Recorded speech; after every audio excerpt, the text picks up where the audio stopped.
বাংলাদেশে নববর্ষ বরণ এটা সম্পূর্ণ শিরকি ও কুফরি একটা তরিকা।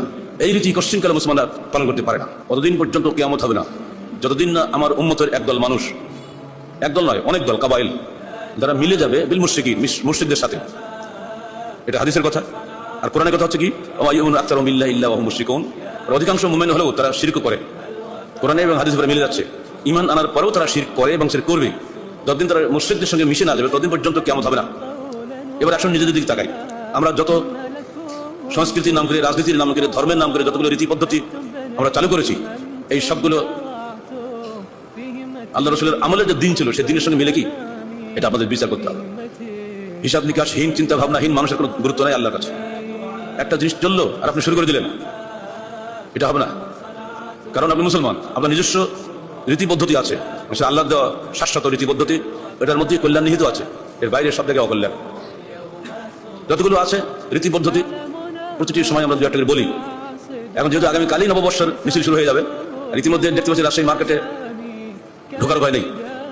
নববর্ষের শাড়ি কিনতেছে, বাচ্চাদের জামা বিক্রি হচ্ছে, পুরুষদের পায়জামা পাঞ্জাবি সব বিক্রি হচ্ছে, ভয়হী কারবার শুরু হয়ে গেছে। অথচ এগুলো কিন্তু আমাদের বাপদাদারা তো দেখেই নি, আমরা তো বয়স বেশি হলো না, তাই দেখিনি কখনো। কিসের নববর্ষ আবার? কোন দিকে বৈশাখ আসলো, কোন দিকে গেল, টেরি পাইনি যেগুলো করতে আমরা। এখন দেখতে বলা হচ্ছে যে এটা নাকি 1000 বছরের বাঙালি জাতির সার্বজনীন মহা উৎসব। কোন ভাষাগুলো যেমন করে কারা তৈরি করেনি, এদের অতীত বর্তমান ভবিষ্যৎ জ্ঞান আল্লাহ এদের মধ্যে দিয়েছে কিনা সন্দেহ। আর ক্ষমতা পেলে যা খুশি তাই বলা যায়। আর যত জুলুম করে শক্তিমানরা, দুর্বলরা সবসময় মার খায়, এটা স্বাভাবিক নিয়ম। কিন্তু মিথ্যাকে সত্য বানানো যায় না, সত্যকে মিথ্যা বানানো যায় না। ইতিহাস কখনোই কাউকে ক্ষমাও করে না। এই ধরনের মিথ্যাচার চলছে সমানে।